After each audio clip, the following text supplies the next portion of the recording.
welcome to Literary Prospects, where we talk to authors and literary professionals about books, publishing, and the writing life. I'm Kelley Vick. I'm the host of the program, and in just a moment, it will be my pleasure to introduce today's guest. But first, a reminder that if you like what you hear, please do take a moment to subscribe.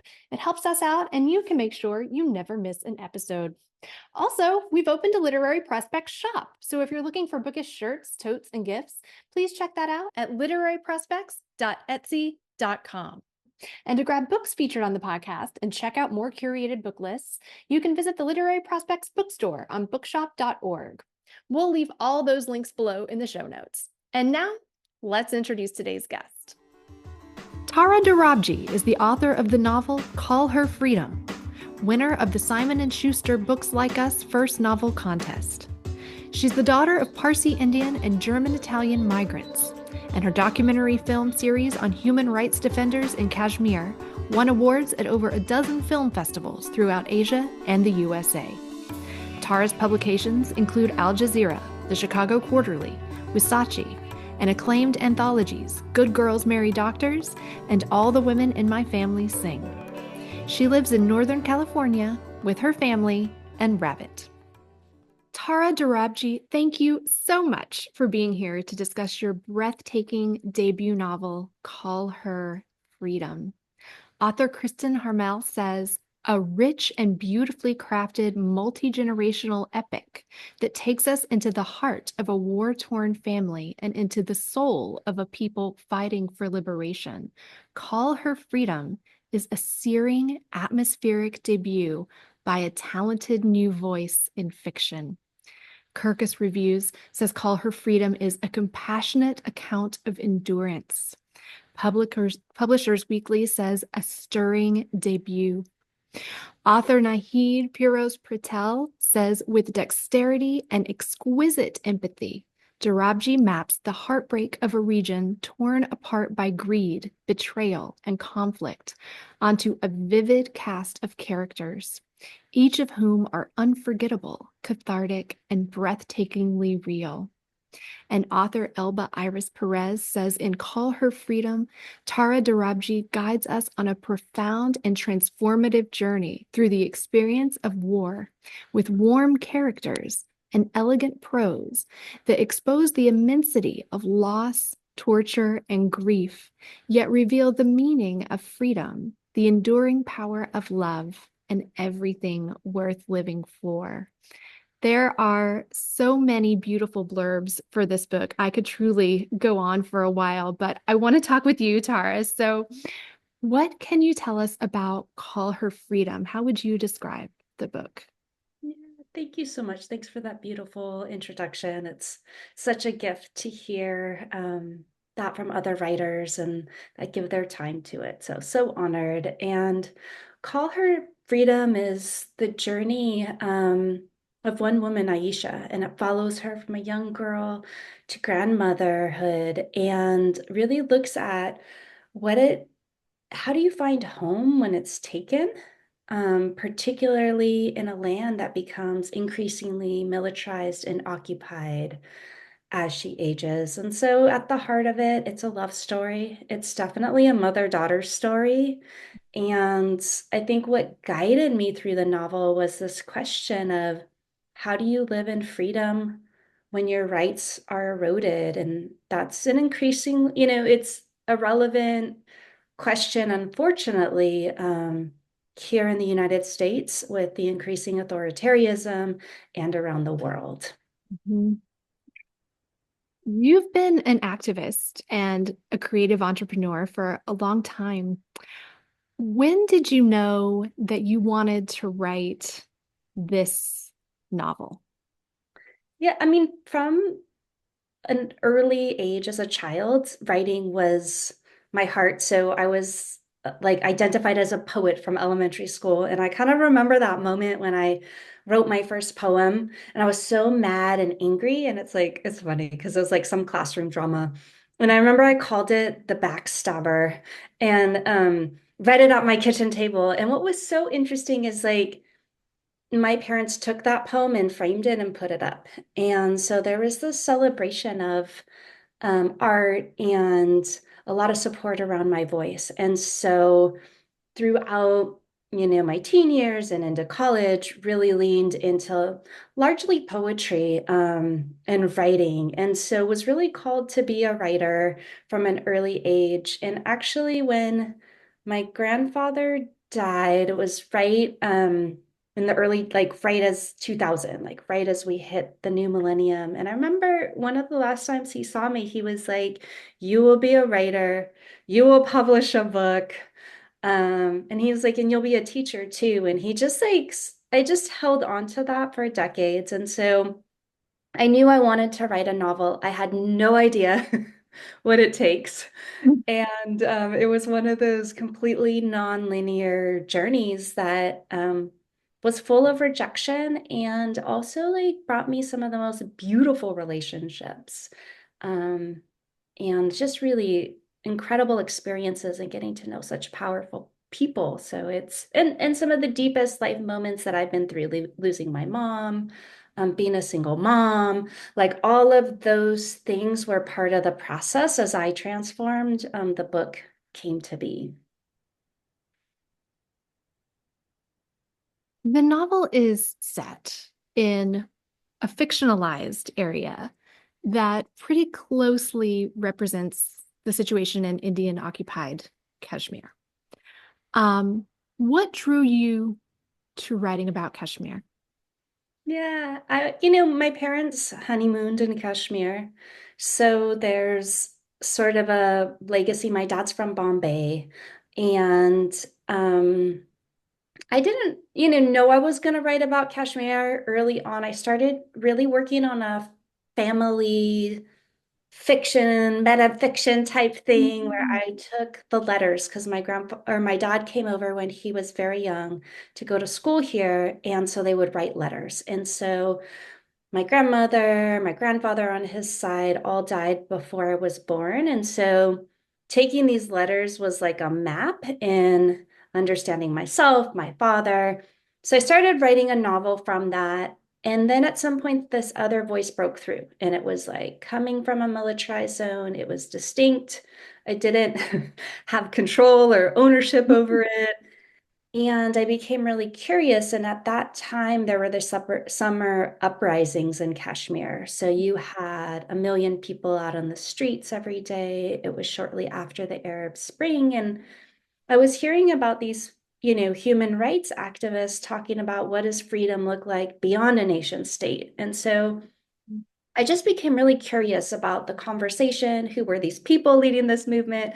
How is it that in an occupied zone, they're not only looking at like, hey, we want freedom from this authoritarian regime, but we also want to rethink how we're even creating nations and like, what does it mean? And so I became drawn to the area and then was like, well, if I'm going to write about Kashmir, I have to go. Mhm. Um, so then went on a couple research trips and that broke open the manuscript. So the whole other part, like I had a whole parallel with like Bombay, like all of the sort of autobiographical stuff came out so Mhm. that I could really like let the story tell itself and delve into these characters and learn from them. What were those trips to Kashmir like? What was this whole research process like? Yeah, it was, you know, I'd say the most beautiful part are the friendships, Mm. and that's also some of the hardest. So, two of my really good friends, Quram Parvez and Irfan Mehraj, are both in jail for their human rights work. And so, to have a moment when the book is out and they're not even able to read it or hold it, underscores the importance of it, but also like it's just, it's full of grief, that the storytellers and the truth tellers are being held in prison. It's so sad. And, I was a little afraid, because I'd never been to a militarized zone. And so the first time I went, my daughters were actually about 4, and I was planning a trip to India with my dad and sisters. So I was like, okay, I'm going to go to Kashmir for a portion. Um, so it was really a beautiful experience, both like to go and bring my daughters for a homecoming and then, to have this other experience where a land that welcomed us as migrants. Like I'm from the Parsi community and we were welcomed to India and have lived there for generations. Then to go see that same land occupying a people that are indigenous to it was heartbreaking. Um, when I landed in Srinagar, the checkpoints were very intense. And then even like when I met the first person who became a dear friend, the head of surveillance was like, said to him when he came up to meet me at the coffee shop, he's like, "Oh, your friend from California, she's there waiting for you." And so I felt so like, oh my God, I'm like, who am I? Like, I have just landed to do this novel, and suddenly they're like watching me and aware. And then the civilian graves were being verified by the state. So I talked to women who had lost their husband, one whose father was disappeared, and like they just shared their stories with me with such power. And in so many ways, the resistance fell, like the nonviolent part, onto the like laps of the women, because they would be visible and put themselves on the line in that way. And so it was really moving. When I returned in 2018, it was far more intense. It was and you had to be so much more, I can't even use the word discreet. The first time I had to be sort of discreet, but I could like have a recorder out, talk with people. It was Mhm. okay. The second time I had to really hide that I was recording stories. It couldn't be visible. It was pretty intense, and I was also trusted. I mean, people just opened up and shared their stories with me. And one woman said it gives us hope that there's other people in other parts of the world that are hearing our stories. And so that was a big part of what drove the novel. But then I was also able to produce radio and documentary films and write chapters in Project Sunsert. And that felt really good because I could capture people in their words, in their Mhm. communities. And then the fiction I could break open in a different sort of way, because it's a global issue, this violence. Yeah. How it is in our homes, right? How it's in our communities, and then how our governments sponsor it and fund it and use it as a way to control and lead. You actually won several awards for the documentary series that you produced from Kashmir. Can you talk a little bit more about the series? Yeah, so it's a three-part film series. Two have been released to film festivals. One is almost done. One is in final stages of post-production, and that's the one I'm most proud of. And they were difficult, beautiful films. They're shorts. But what I realized is at the time, 2018, when I went back to Kashmir, I had been working with the Brave New Voices International Poetry Festival with amazing filmmakers. And we had these and I was with Youth Speaks, and we would create these short form, like 3 5-minute videos.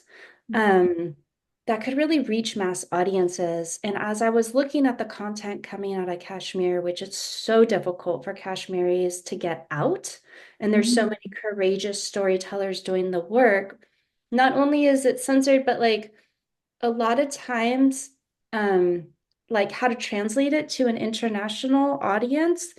So I could sort of see like, wow, maybe this is a place for me to bring this capacity I've developed to some of the most censored stories of our times. And so that was my thinking. I didn't really know like this is the film I want to produce. I had sort of ideas and then worked with Jamie DeWolf. He actually taught me how to create films. He shot the films, we co-directed, and then he trained me like hands-on in a studio. And so the first one we did together, the second I directed, and then the third as well. And I've been working with the incredibly talented editor that's just like bringing so much artistry and beauty to it. And they're difficult topics. The first one's on torture. The second one is on pellet gun survivors, so young men blinded by the indiscriminate firing of pellet guns and use on civilians. And the third one, um, I interview human rights defenders and ask them why they put their lives on the line and do the work that they do, what compels them. What do you think your work as a filmmaker now and journalist informs your fiction writing and vice versa? Yeah, it's such a blessing. I mean, I'm really blessed to have these different mediums and I'm excited for more. I'm like, what next? But it was really great because in some ways the stories were very urgent. So as people were gifting me with their stories and being very generous and sharing, then I had a responsibility. And so radio was really fast and I could get them out. And the films also could be released and impact audiences directly. And so while I'd work on them, I was taking in the stories. You have to work like a precision, particularly on film. Like I transcribed, I don't know, 3.5 hours of audio.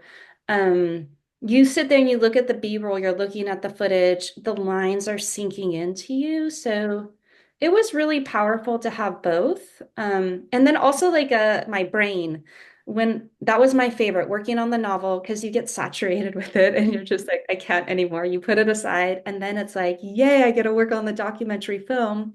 And then there was a team and it's visual. So it was super fun going back and forth in the forms. And the novel was the seed, but the films and the radio all informed and created it into what it is. So it's been like a really beautiful journey. That's incredible how it all just kind of comes together like that. The novel features three generations, as we said, of strong and extremely complex women. You talked a little bit earlier about how the women are able to be a bit more forthcoming, but what made you specifically want to center the story of the novel around the female experience? Yeah, I remember when I graduated from UC Santa Cruz, probably this was like early 2000s. I was like, I had been fed, and this is UC Santa Cruz, like, but still, it was like a canon of white male literature. And so I just went on a period where I was like, I am only going to read women of color and get those experiences. And fortunately, like, I'm a generation where there was enough, like, Mhm. plenty that I could pull from. And so that was really important to me from a literary standpoint. But then in terms of life, I come from generations of incredibly strong women. And also, as someone who's worked in social justice movements, it's the women standing shoulder to shoulder doing so much of the work, so much of the organizing. And then culturally, we have icons that are men. And so those stories get there's layers, they're harder to access. And so when I think of the women who have inspired me and the people who have inspired me, I think of these strong women. And so in some way, this is a love story to them. And then also acknowledging the imperfections and the complexity of it. And I think also the sorrow of in militarized zones, like how it is for women. They bear so much of the violence from the occupying forces. But then when you have so much oppression in a community, it internalizes itself. And a lot of times women experience disproportionate impacts of that in the house. And so I really wanted to surface some of those things and yeah, and it felt very natural given like how many strong women have shown me the way and paved paths forward. The novel switches point of view in different chapters throughout. And although the story is centered on women, we do get some male perspective as well. And all of the characters are so deep and vivid, as we also heard about in the blurbs earlier. How did these characters come to you? I started writing first the women, and then once I realized it was going to be multiple points of views, it was very exciting and freeing for me because so much of what reality is like these uncomfortable moments of misunderstandings. Sometimes it's hiding truth from each other, but a lot of times it's rooted in different perspectives. And so I could really get at this greater truth. And the story started very much with Aisha and Nurjahan, and then they were very alone. And I was like, why in a communal society are these women alone?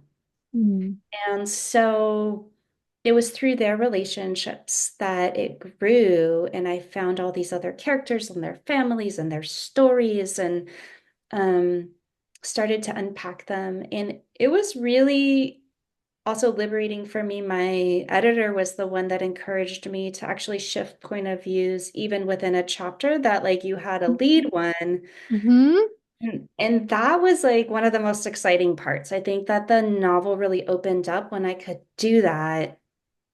And that was a form that really helped me land some of the deeper nuances and understand the characters more. Because and you could just like have the disconnect on the page through their minds. And so that was incredibly powerful. And some of the male voices were the easier for me to write. So actually, Aisha, because I was like so close to her, like sometimes I'd get almost like controlling, so I'd have to like step back and let her be. Noor Jahan, her mom was like very mysterious, so I never wrote from her point of view.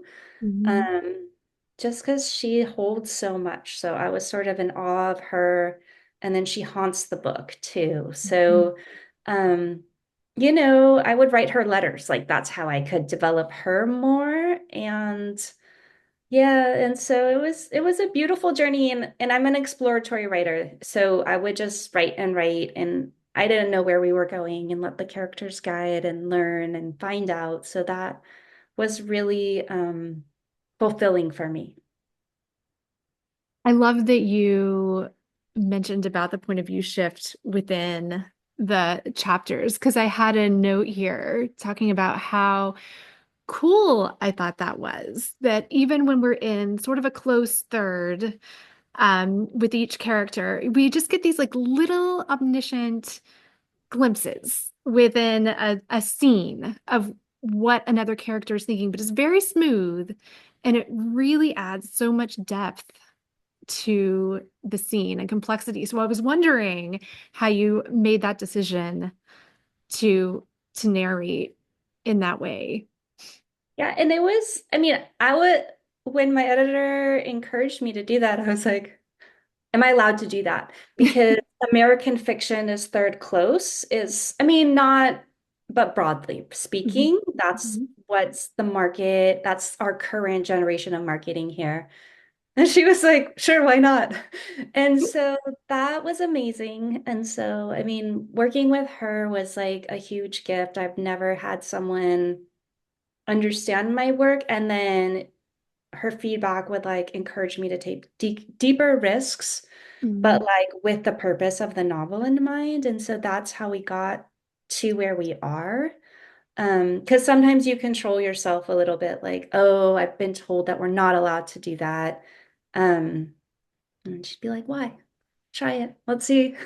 It's such a great example of breaking the rules in the best way. You have said that this novel interrogates how colonialism defines freedom. Can you talk about what you mean by that? Yeah, I think, there's so much when we look at the US, for example, we have a whole freedom. This is the land of the free. Mm. That's our anthem. That's the narrative. And under it, you have indigenous people that live on this land who had to be erased for that narrative to be born. And so a lot of times narratives of freedom are actually pinned to oppression. And so you have a parallelism um, in India where you have the British forces leaving a nation that where you had so many different communities living together harmoniously, Sikhs, Christians, Muslims, Hindus, Parsi, in any village, folks live together. And then in the name of independence or freedom, right? You win freedom, you have this nonviolence movement, and you win freedom, they carve up the nation, and it results in one of the largest human land migrations in human history and also a slaughter between communal forces. And then you have India and Pakistan set warring against each other so that their economic forces stay under control. But like, what's the narrative? The narrative is independence, the narrative is freedom. And you have territories like Kashmir that get eroded. Their narratives get lost and their stories of freedom. And so that's sort of why, too, the book spans generations, is so that we can see some of those changes over time. Um, and it's not that long. I mean, this is when my parents were born, Yeah. that some of these things got seeded, and now we take them as the reality, and that these people fight and don't like each other. But really, there's a deeper truth in there and an interconnectedness that Mhm. we have to see and face to stop some of these cycles of violence. And culture and community play a big role in this whole narrative and in the narrative within your novel as well. Why was it important to highlight culture and community in your Yeah, novel? I don't think I could write without either, and particularly community is everything. And Mhm. human interactions, and of course, like connected with our ecosystem and environment. But that those are some of the most interesting things, and the change of relationship, right? Like, how do you have a cousin when you're little and maybe you fight with them all the time, but that could be the person who's with you on your wedding day. And like, when your marriage breaks up, they're the person that has you over and just like feeds you. um, and it doesn't mean that the relationship isn't riddled, and it doesn't mean that there's not hardship or terrible things said. But like these, so definitely an exploration of community and how we show up for each other is going to be at the heart of all of my work, because I just think it's beautiful. And even, thinking about, during writing this book, I did lose my mom, and it's been 6 years now, so some time. But when I am in community with her friends, it's like that's part of her legacy. And so understanding community and our relationships as our legacy, um, is just so powerful and potent, and how love moves through our generations and how we keep each other's memories alive, I think is really powerful. And then, culture defines our political and economic systems, right? And so cultural sovereignty is really important to freedom. And you see in colonial places, like, you got to speak English, like, let's bring in our sports, let's cover up the dances. Like, there's ways that colonialism and occupation attack culture systematically, to control people. And then on the other side, it's like the expression of culture then becomes an act of resistance and defiance, but also joy, connection, celebration, like how we come together. Mhm. Um, and so being able to show that, and so many of the women are the culture keepers. And so the power of culture rooting us together and creating our community, and as a way to really transform our reality, is a central part of the book, but also what I've witnessed and seen to be true. You co-founded the Center for Cultural Power. Is that right? Can you talk a Yeah. little bit about that? Yeah, so my whole really career, I toggled back and forth between like being an activist, where I saw the power of stories to shape policy and change worldview. And then at a certain point, I was like, I just want to do storytelling. So I worked with young people.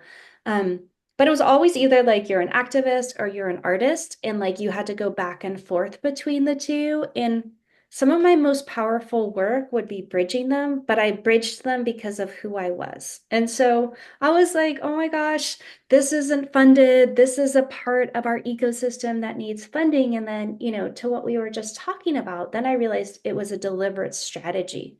Like by not funding cultural strategy, you allow a population to be controlled by the dominant culture, which currently is like domination right now. And so to like fund back in that ecosystem really allows us to shift worldview. And so I worked with like an incredible team to launch the Center for Cultural Power in 2020 and really demonstrate the power of artists to change the world. And so bringing those parts together, raising funds for that intersection and really for BIPOC artists and culture bearers to accelerate change in partnership with community. And so it was a tremendous, tremendous honor. And then also like having my creative work going sometimes was really difficult when you're running organizations, it's hard to carve out that time. And so it's been a real joy then like to be able to step into now my artistry and my own craft fully. What does your writing routine look like? I'm wondering how you have the time for all of these things. And I know you mentioned you're also a mom of twin girls. Is that right? So when do you have time to write this beautiful novel? Yeah, I mean, it took me 14 years and lots of rewriting. So I really would do seasons. The novel, it's like it's so hard to hold in your head. And like you have to remember sort of the beginning to the end while you're swimming through it. So I try to do like no more than 2.5, 3 months when I'm like really working on it. And then um Fridays, morning chunks. At the Center for Cultural Power, we did end up creating a staff artist fellowship you could apply for. So that helped because I was always like, I'm an arts administrator, artist that never get, like you raise all this money for artists and then you're like, and I never get any time. So like, how do we change structures to Mhm. create structures within artists' organizations so that you can have some time dedicated to creative practice? That was a big breakthrough. My writing group is amazing. I don't know how long we've been meeting, 8 or 10 years. So that keeps you honest, like getting feedback, giving feedback, producing something. Mhm. Um, and for a while, I did New Shit Wednesdays, which was like, I'm not doing that right now. Maybe I'll start again, where you just like let yourself do new things. Mm. Because when you have these big projects, it's always like editing, marketing, like, so I try to do a season. And I'm just hopeful that I get a little more time, maybe this next phase of life to just really focus on the creative practice and give it more room to breathe because I've been really efficient, right? Like as a mom, you're like, these are my 2 hours. I don't care where I am, like go. And so you don't have writer's block. You don't have a lot of stuff. You just do it. Mhm. Um, you know. How did you find your writing group?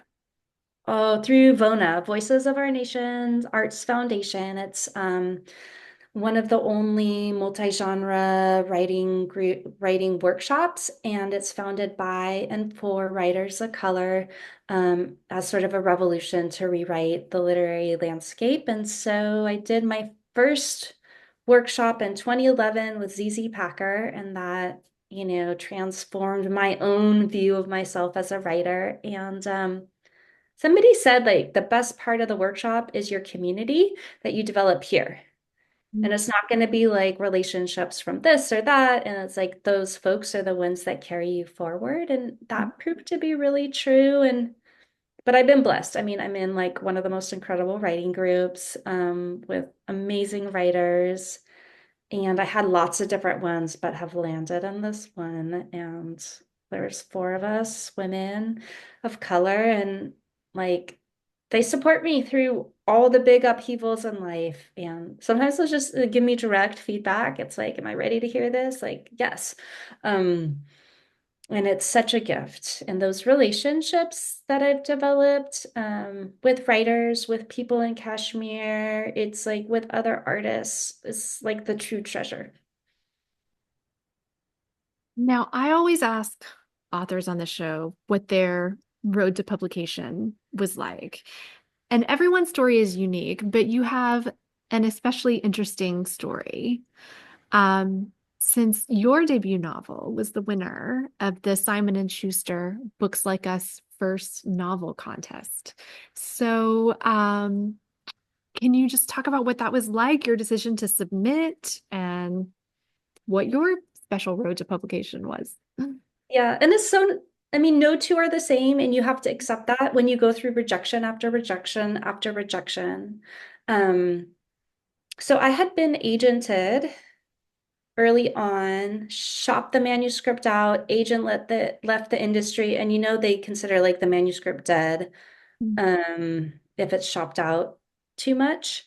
But then like COVID happened, all this stuff happened. I kept working on it, so I'm like, this isn't dead. I'm gonna work on it. And I mean, there was years I didn't work on it.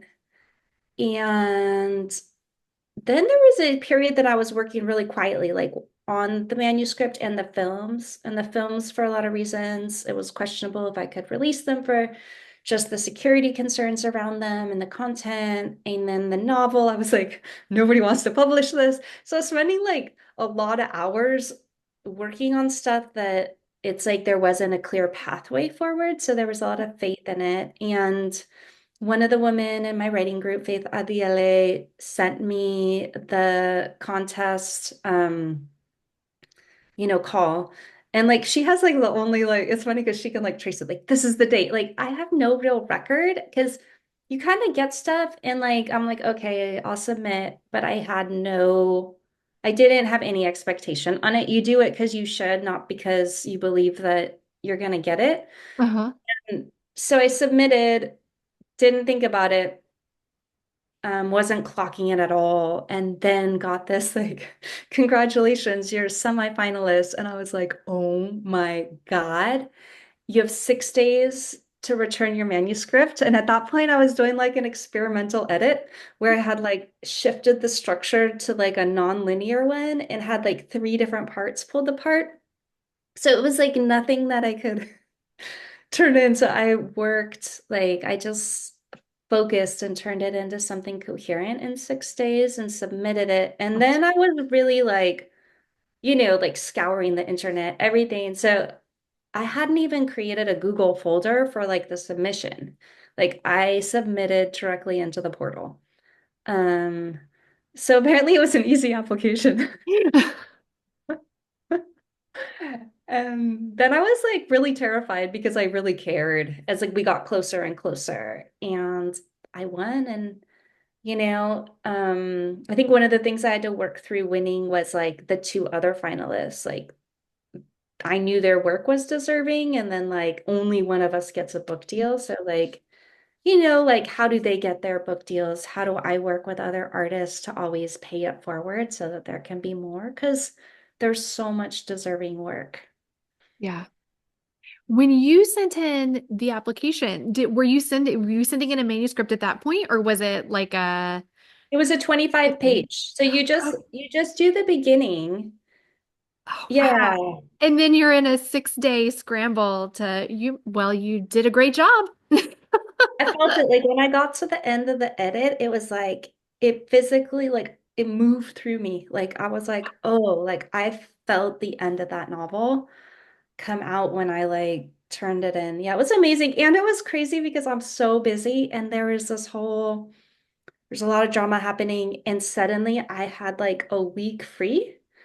And like it's just so it's crazy. So I like literally cleared my schedule and was like, wow, this is like it was like a heavy thing that was happening.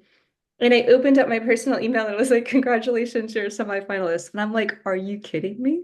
I know what I'm doing the next. Yeah. So it was like the universe has been so clear, like to me on this path of like Mhm. of how to focus my energy and when and where. And But there was tons of rejection. Like, I had leading agents reading because I have another manuscript. They like would read them both. And I was like, awesome. I'm like rejected by all the major agents in the industry. But like, they read it and my work, and they'd be like, I don't love it. So you're like, okay, I'm unlovable. What. And so you were unagented. I didn't really know that they consider a manuscript dead after it's been. So if you are agented and it's sent out and it doesn't go through, then it's sort of like it's supposed It's to be that's done. Yeah, I mean, you can wait a while like I did, and if there's like enough that happens and the manuscript changes. I mean, sometimes an agent will be like, hey, I'm looking for this, but a lot of times if it's been seen by the editors, they don't want to touch it. Kind of like, this has gone out to market doesn't like it. Let's go with something else. How smart of you to just keep working on it. It was meant to be. I'm lucky. I mean, I am super lucky, and I think that it's true. Like, if you focus and believe on your story, it'll take a path. And I wasn't like, I mean, this is amazing. Simon and Schuster, and I'm so grateful. And the team has been a dream team. So, like, to be at a major publisher and also have an exceptional experience, I know is like so rare and such a gift. So many people have worked to put me in this moment.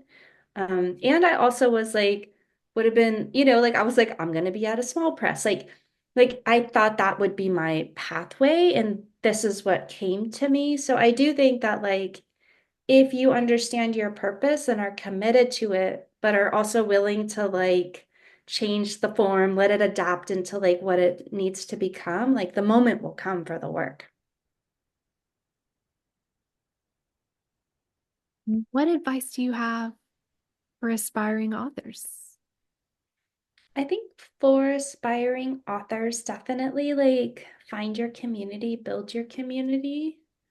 Um, I think it's really important, like, to understand your purpose, like both in terms of like why are you the person to do this specific work, and like what's your bigger artistic journey and question. Because that guides you at every step because you're gonna face so many different things, and then like you have to believe in your own work. Um, and that's what matters. And know like if there's somebody else that it matters, like be aware of like, okay, this person or this community I'm accountable to, and like hold those things on the pathway. And then I think too, like make time to dream, put it on your calendar, hold time. So like those blocks of time, like even when you get really busy, like for so long, my mentors would be like, I write at like 6 a.m., 5 a.m., 3 a.m. And then I was like, what if my most productive time is 9 a.m. So Mhm. what if once a week from 9 to 10:30, I don't have meetings?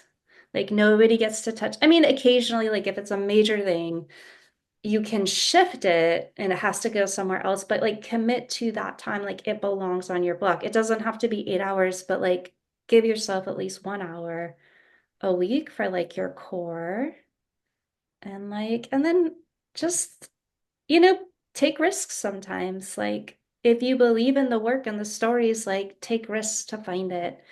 Um, but know the purpose in it, right? You have to know your purpose before you take a risk. Traditional last question that we have on the podcast. When Call Her Freedom is made into a movie or series, what do you think the theme song should be? I love this question. And yeah, it would be so exciting to see it as a film or series. Who knows what will be next? I mean, the first thing that comes to mind is like Freedom by Beyonce, because of course she's the queen and that like captures so much. I think also though, MC Cash, he is an amazing hip hop artist out of Kashmir. So one of his songs, My People, um, I think that like having an anthem out of that region would be so amazing. Would be fantastic. Tara Dorabji, thank you so much for joining. It has been wonderful talking with you today. Thank you so much for having me. It's been such an honor, and I love the podcast, love the libraries, love all that's done for the authors. So thank you. Thanks for joining us on Literary Prospects. If you liked what you heard, please subscribe and leave us a review. We'll see you next time.